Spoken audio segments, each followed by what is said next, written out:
I don't know if she's trying to tell us something with these mashups. Favorite track 5? What is a song that the fandom really loves that I don't like as much? I feel like this might be a little controversial. She is about to play the most lethal combination of surprise songs if she is wearing that dress. Am I going to the Eras Tour this year?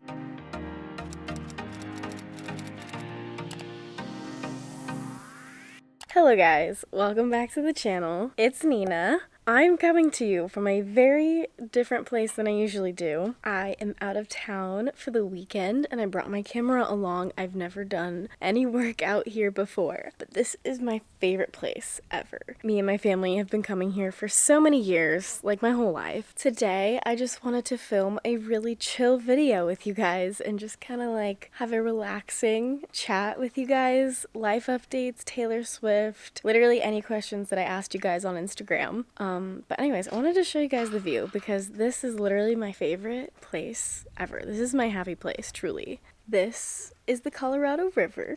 There's my parents down there. Here's the water.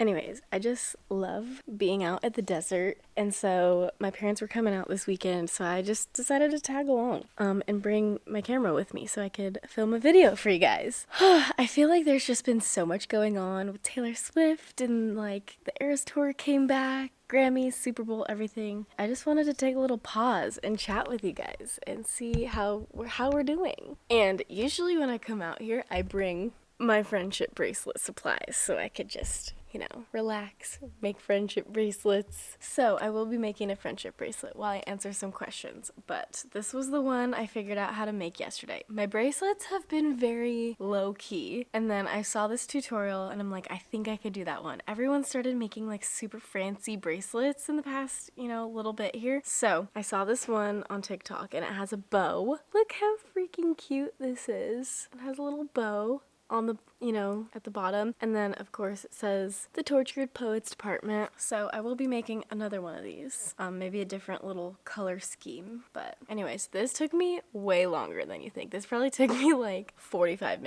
minutes to figure out how to make this one. But anyways, I will be stepping up my bracelet game because y'all are showing me up. And of course, it's not a river trip if I don't have a watermelon White Claw. So grab a drink and let's just hang out. I want this to be kind of like if we're on FaceTime or something. We're just having a little catch up, just two besties. So first of all, I wanted to talk about Australia. Oh my gosh, like the Eras Tour thus far. When she was in Tokyo, I think she only repeated like 2 songs. So she's just been going off, starting this leg off so strong with the surprise songs. In Tokyo, she sang a bunch of songs that she's never played before. Eyes Open, Superman, Dear Reader. Dear Reader is one of my favorite songs on Midnight. It's probably like my top 2. So the fact that she played that, and also that was just like a great lead-in to this new era. Dear Reader and this new album is gonna be, you know, All's Fair in Love and Poetry, Holy Ground on Piano, literally God tier. And then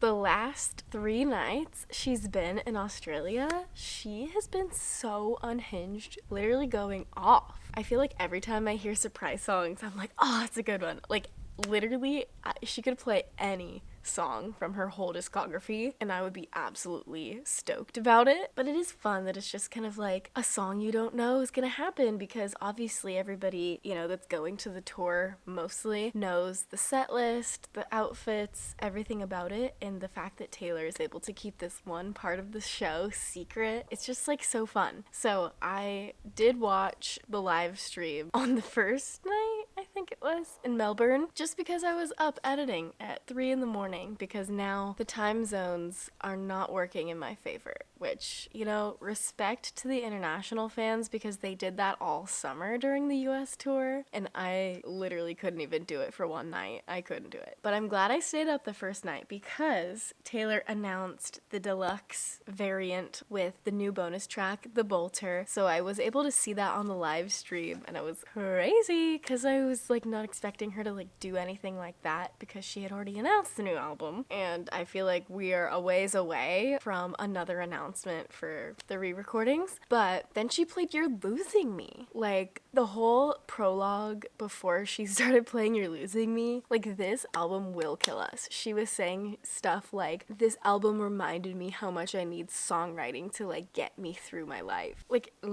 we're not ready. Also, I was just, it was great to see so many people at those shows in Australia. So many people I followed for a long time finally getting to go to the Eras tour. Ali Sheehan. I was really manifesting those good surprise songs for everybody. And it is fun, like, watching now people, like, they've waited so long because, you know, obviously us in the US, we're very lucky that she came first to us. Obviously, I got to experience the tour last year so many times, and it's just, like, always so fun to see people's reactions to finally going to the Eras tour. Anyways, it's just been so fun to watch this new leg happening. And then she totally, like, threw out the rule book for the surprise songs, and she has been doing mashups, which literally, I'm scared. I'm scared for what she's gonna come up with, because she played Getaway Car with August, which is already on the set list. So I feel like that was so intentional, that mashup. And then ending with the Other Side of the Door outro. That whole thing, I'm like, those songs are all so different. And of course, like, as a guitar player, I totally understand the music part of it. There's so many Taylor Swift songs that you can mash up just because she uses the most common chord progressions, you know, throughout all of her albums. And so when she does the key change in Getaway Car, it jumps to a different chord progression that is the same chord progression as those other two songs that she mashed up with them. So she is just having so much fun, and I think, you know, to keep things exciting, to keep things creative and interesting, I feel like she will be doing more stuff like that, more mashups, more things that we're not expecting. Of course, she just loves to keep us on our toes. The minute we think we know what she's gonna do, she's over here doing something else. So anyways, that was really awesome to wake up to and see that performance. And then last night was the last night of Melbourne, and she sang Come Back Be Here mashed up with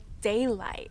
Those songs could not be more opposite. Heartbreak, True Love. I don't know if she's trying to tell us something with these mashups, but oh my god. Come Back Be Here is about missing somebody. Daylight is like the love of your life. I feel like that might be like her reinventing the meaning of that song. And then she played Teardrops on my guitar, which I'm so happy for Ali because she's such a debut girly that I was hoping that she would do that for her. Then next week she'll be in Sydney and we will get to see more exciting mashups and surprise songs and whatnot. I'm sure she has more tricks up her sleeve. I'm sure there will be more variants of the Tortured Poets. I think so. We've got the original cover and now we have a second one. We've got the manuscript and the bolter. And so what I think there's 2 more variants and 2 more bonus songs that are gonna happen. And I think these little deluxe albums are so cute because they come with a bookmark, a patch. It's just like so much fun. There was a lot of people complaining, obviously, about, you know, oh my gosh, why is there so many variants? Why are you making us spend all this money? It's just like a money grab, like blah, blah, blah. To some degree,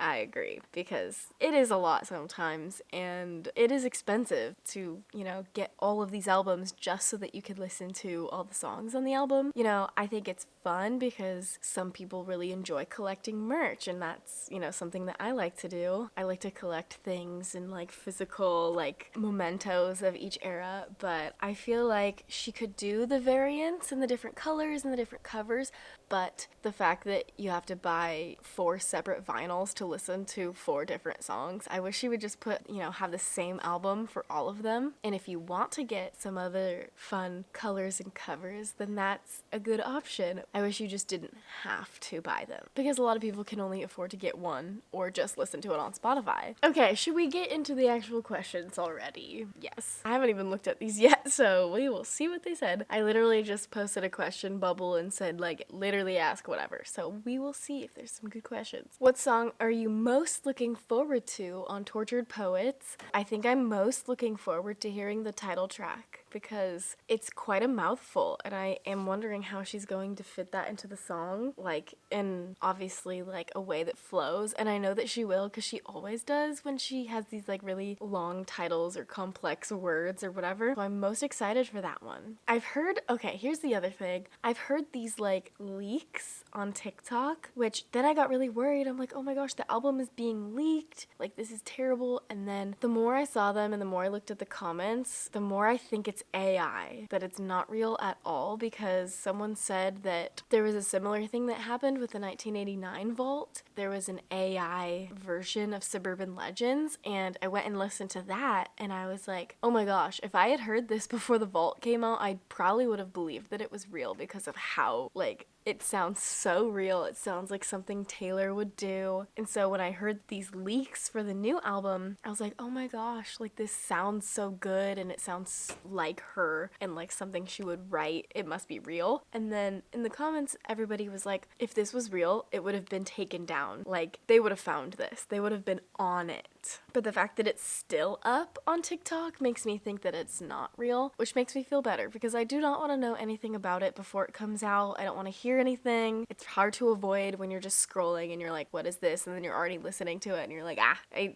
just report it to TikTok or whatever. But anyways, I'm most excited for that one, and I'm most excited for, and then track 13, I Can Do It With a Broken Heart. I'm excited for that one. Favorite track 5, The Archer or Cold As You? That's a hard question. I feel like I have to say All Too Well 10, but that's not technically track 5. That is on the vault. How old am I? I just turned 26 last November. I feel like people are surprised when I tell them how old I am because I feel like a lot of people think I'm way younger. But yeah, I'm 26. What are your predictions for the new album? I feel like I kind of covered this in my last couple videos, but I feel like, sitting with the announcement more and like all the stuff that she's been saying about it, I don't think it's gonna be like Folklore Evermore. I feel like a lot of people thought because of the vibes, it's giving, the lakes and like her quiet life where she just writes poetry, everything. That obviously gives Folklore vibes, but I feel like this might be like a pop version of Folklore, like Folklore and Evermore, but make it Midnight's edition. I think that's now more so what I'm thinking. Obviously the songwriting is gonna be literally like out of this dimension because of how much has gone on since Midnight's. And she obviously told us that she's been writing this for 2 years. I still think it's going to be pop. I don't know how much synth pop is going to be in it, but I feel like that's what she does now, especially if Jack Antonoff is going to be on it with her. And I saw something, I'm not sure if it was, confirmed or true, but I saw like a list of each song, like who wrote it and also who produced it with her. I think I saw Aaron Dessner on a song, and I saw Jack Antonoff obviously on a lot of the songs, and then we also saw Florence and the Machine had written a couple of the songs. So I think like 3 of the songs were written with Florence and the Machine, which is very interesting because she's never worked with her before. And then I also saw that Taylor had solo written 3 of the songs, which I am so excited for because I feel like, yes, she does great work with Jack Antonoff. Like, don't get it twisted. What is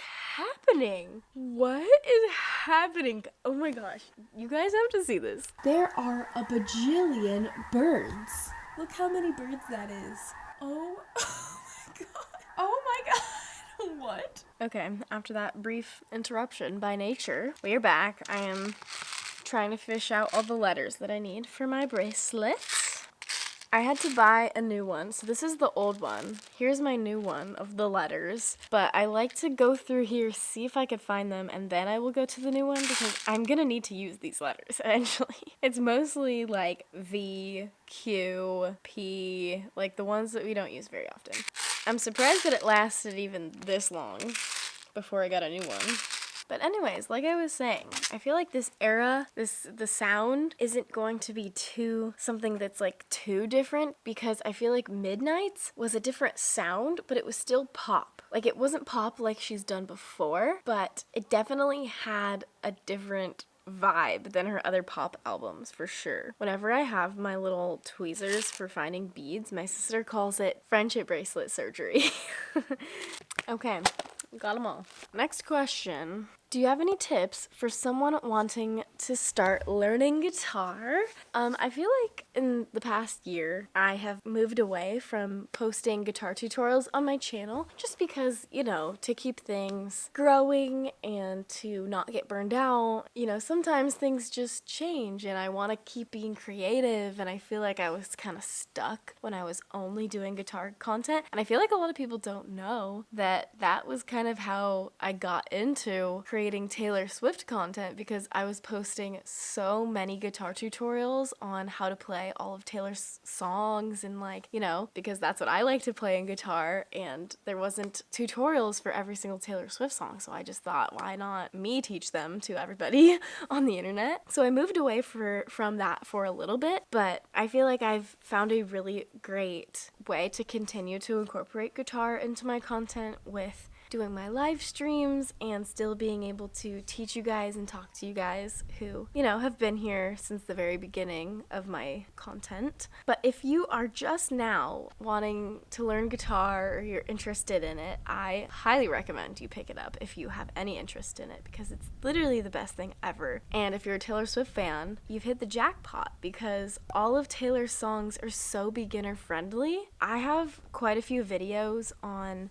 beginner guitar, getting into it, the basics. So I will link that playlist down below if you're interested in getting into guitar. I have a whole video on how you can start. But my advice is, if you're learning guitar, find a song that you really, really want to learn, figure out the chords and learn those chords. Usually for Taylor Swift, it's only 4 chords, and they're, the most basic chords. And if you learn those 4 chords, you can learn almost every Taylor Swift song from it. I have a video where I taught, I think, 13 Taylor Swift songs from all different albums with the same 4 chords. One of my most watched videos on my channel. But if you want to start learning guitar, my biggest piece of advice is to just start. It doesn't matter if you're good right away. It doesn't matter if it sounds awful. It's going to sound awful for a while before you really can get it to sound like the song you're trying to learn. But yeah, and just have fun with it. Don't put pressure on it. Highly recommend. 13 out of 10. If you could only listen to one Taylor song again, what would it be? So I'm assuming this means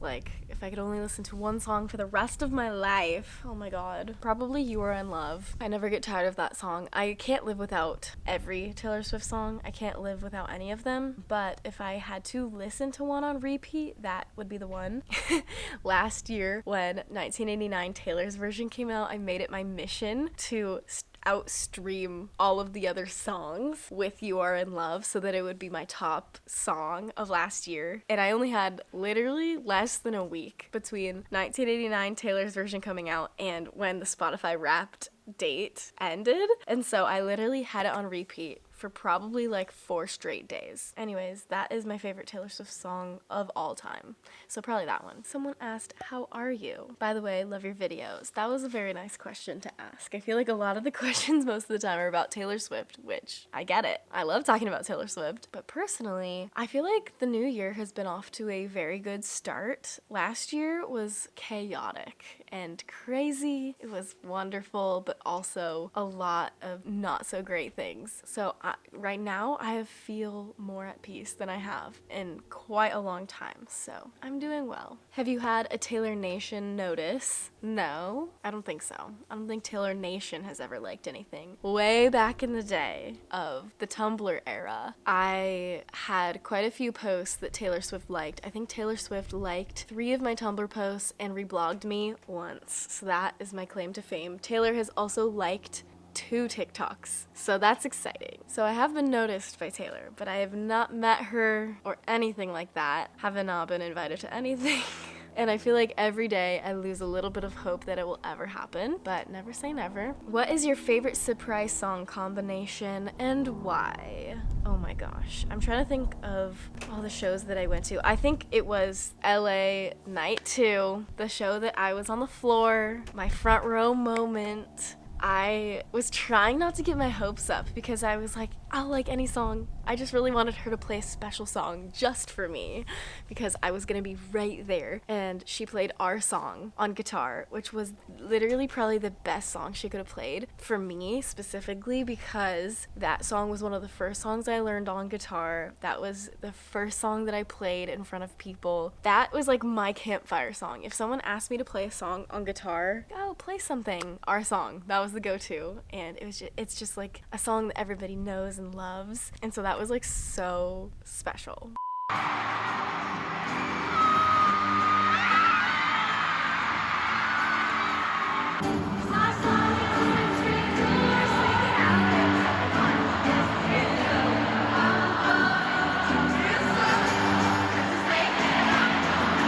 And then she gets on the piano, and for some reason I just have like this feeling. I start recording my reaction. She starts playing the chords and the notes, and immediately I just knew before a word came out of her mouth that she was going to be singing You're in Love, and I freaking died.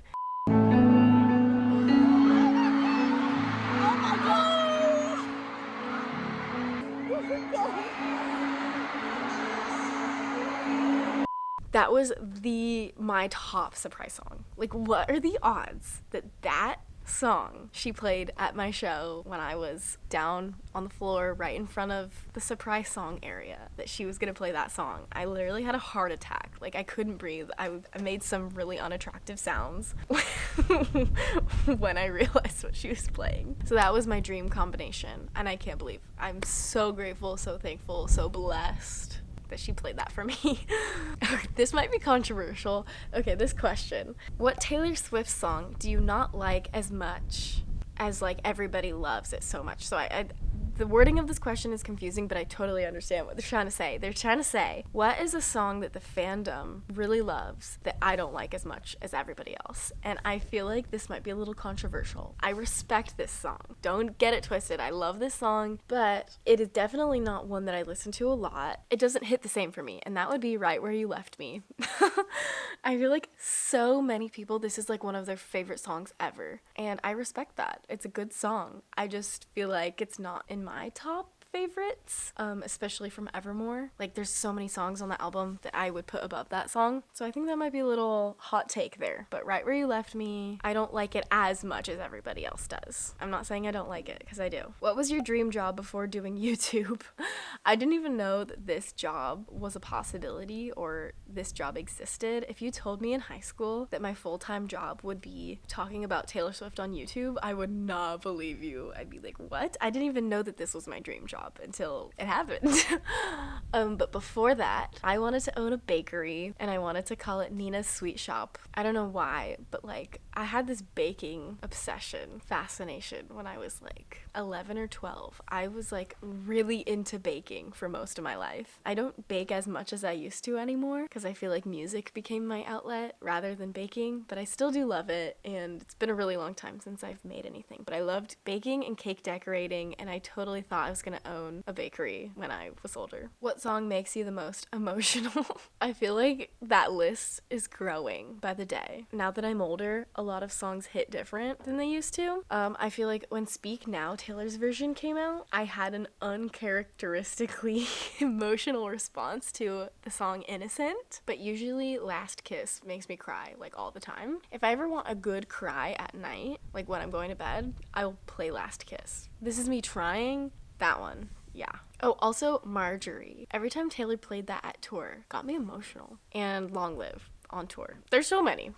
There's a long list. Oh my gosh. Somebody asked Last Kiss or You Were in Love. That is an impossible question. I feel like I'm gonna have to choose You Were in Love because Last Kiss is so depressing and You Were in Love is like sentimental, but it's not sad. So I got a few questions about songwriting, which is something I haven't talked about in a really long time. How often do you write songs? How has your songwriting process changed from when you started to now? Well, here's the thing. The reason I haven't talked about songwriting is because I haven't written a song in over a year, which is wild because I used to write songs all the time. I feel like there's a lot of factors that went into me not writing as much as I used to, but let me know if you guys want a video on writer's block, because one of my main goals this year is to break the writer's block. It's been really difficult to like get there, but I think I will this year, so let me know if you want me to track that progress. What is the yellow dress theory? I posted on my Instagram the other day, like, the yellow dress theory persists. Basically, it's just when Taylor wears the yellow surprise song dress, she's about to destroy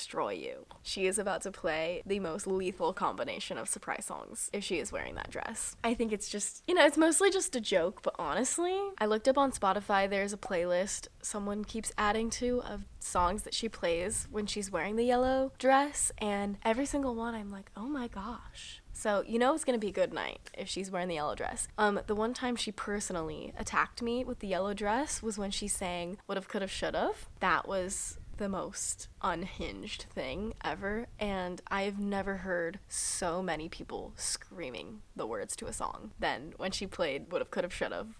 Oh, God, rest my soul. I'm being who I used to be.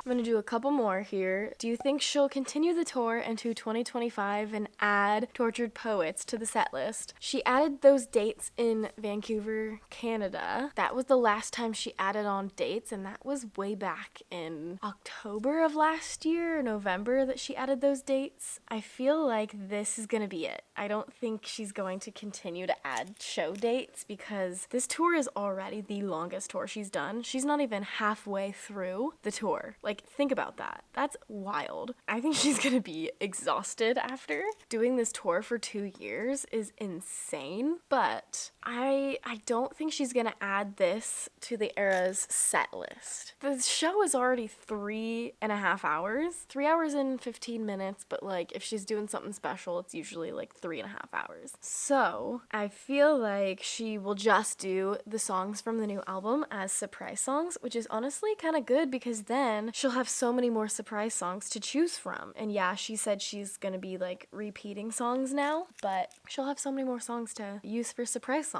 So I don't think she'll be adding that to the set list because that would be insane. Where would she even put it? Am I single?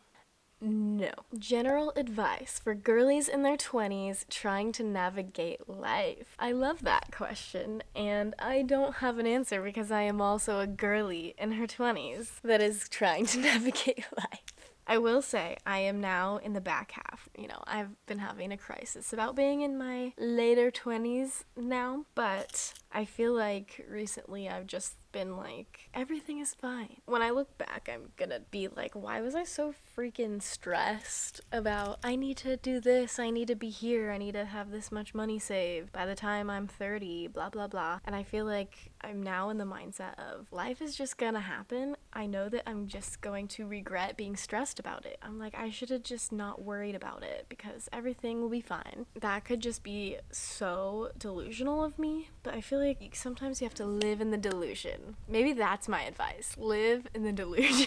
And that was my rationale for going to the Eras tour so many times, because I'm like, I'm so young. Like, I'm not gonna look back and regret going to the Eras tour 9 times, spending all of my money instead of saving it. So yeah, I don't want to have any regrets, but you also kind of have to be a little bit, you know, responsible, but like, I feel like not yet. It's not time to be responsible quite yet. Okay, last question. I've been saving this for the end because I got it literally so many times. So many people asked this question, and that is, am I going to the Eras tour this year? Am I going to Europe? Do I have plans to go to the Eras tour? Am I traveling? All those things. So many people asked me because you guys know me, and I have said before that I really want to go to the Eras tour this year, and my answer is a very hopeful yes. I am praying that I get to go to the Eras tour this year, and I've been scheming. I still have some time. You know, my goal at first was to go to Scotland because I have family there, but I just don't think it's gonna work out on my timeline for the time that she's going to be there. So, oh man, I really should have made this bracelet longer. I'm doing the bows right now and I feel like I don't have enough string, but we're just gonna go with it. My ideal situation would be going to London in August because she's playing 6 shows at Wembley and I've just been keeping my eyes out. The thing is, I have gotten so many generous people in my Instagram DMs inviting me to come with them, but the one thing is, first of all, I'm afraid of traveling solo to an international country because I'm just like, I don't know. I just like to have someone else with me, and a lot of these people are offering me 1 ticket and I would need 2 because then I would need to like bring somebody with me because I'm just like anxious if I'm alone. And also just like meeting up with strangers. I know that you guys are like probably like the nicest people ever, but it gives me anxiety to like meet new people. Anyways, so I've had so many people offer me like tickets and that has been so nice, but I am trying to get 2 tickets so that I can go with one of my friends and like plan a trip because I feel like I'm too much of a planner to like spontaneously be like, yes, I'll take the ticket and then have to like find a flight and like find somewhere to stay. Like that stresses me out. So what I'm thinking is if I get 2 tickets to one of the London shows, then I have enough time to plan for it. I can, budget out a trip there because obviously I'm from California, so it is so expensive to fly to Europe. It's not like I'm on the East Coast and I can just kind of jaunt over to Europe. So yeah, that is my plan. Undecided, but I have some options. I would really love to go to one of the shows in the US, but it was impossible to get tickets and they are so expensive resale. My plan B is to find some on StubHub or something that aren't $1 jillion, but like right now they're so expensive in the US. There are still so many tickets available for the Europe shows on StubHub, and they're pretty expensive, but nothing like I saw here in the US. Like, everything here is over $1,000, and I've seen some tickets in Europe that are much cheaper. So, my answer is yes. Like, my heart says yes, I'm going to the Eras Tour this year, but my bank account might have other opinions. So, here's my proposition. If you have 2 extra tickets to a show, it doesn't have to be London. London is preferred just because of the timeline and it would be the easiest one to get to. And I have family in Scotland that I could stay with as well. Please DM me on Instagram if you have 2 extra tickets you would love to sell me. I will go with you. I will bring the vibes. I'll pay for parking. I'll buy you dinner. I also just like want to meet more of you and like hang out and like I miss the environment. The Eras Tour is literally the best place in the world, like my happy place for sure. And it's always been a dream of mine to see a concert in another country, and because I've never done that, so I just think it would just be like the best thing ever on my bucket list for this year. And the Eras Tour is so iconic. I know a lot of people are like, that's so selfish, you've already been to the Eras Tour, blah blah blah. For the last time, I'm gonna say this: if you want to go to the Eras Tour, you can find tickets. They're very expensive, but that is a choice that people make, Like, if you have the money. If I had, like, disposable income, I would have been in Australia, I would have been in Tokyo, If I had the money, I would be there. So anyways, if you can figure out how to get the tickets, go to the Eras Tour more than once, do it. I'm so thankful and grateful that I was able to go so many times last year. I just feel I'm getting such bad FOMO now, And I know a ton of people that went to multiple shows, and they're not taking tickets away from people. Ticketmaster is the problem because there are thousands of tickets being resold for astronomical amounts. So if they weren't being resold, if the fans actually had the chance to buy the tickets, there would be enough tickets for everybody. But that is just not how our world is working at the moment with all of these ticket sites and whatnot. So anyways, if you want to make my dreams come true, I just feel like I'm young. I want to just like live life and have experiences in however many years, 20 years. If I look back and I'm like, I'm not going to be like, wow, I wish I would have saved money and not gone to the Eras Tour. I would not be saying that. No way. No chance. So get that ticket, take the risk. I'm finishing up my bracelet bracelet here that I'm making. I'm hoping to send out more bracelets. I sent out a handful of bracelets to people, so I want to continue doing that throughout the year. So if you're open to trading some bracelets, DM me on Instagram or something, and I've just been kind of like choosing random people to send bracelets to because I have this void in my life where I have so many beads and bracelets that I want to make but nowhere to take them to anymore. Okay, I finished it just for you guys. The cutest little thing. I don't know who came up with this little bow technique, but it's literally the cutest little thing ever. Tortured Poets. So, if you want a Tortured Poets bracelet, I think I'm gonna send some out for the album release. Anyways, thank you guys so much for watching this video. I hope it was fun to just catch up with you guys, chat Taylor Swift. As always, I hope you guys have a beautiful rest of your day wherever you are, and I will see you guys in the next one. Bye.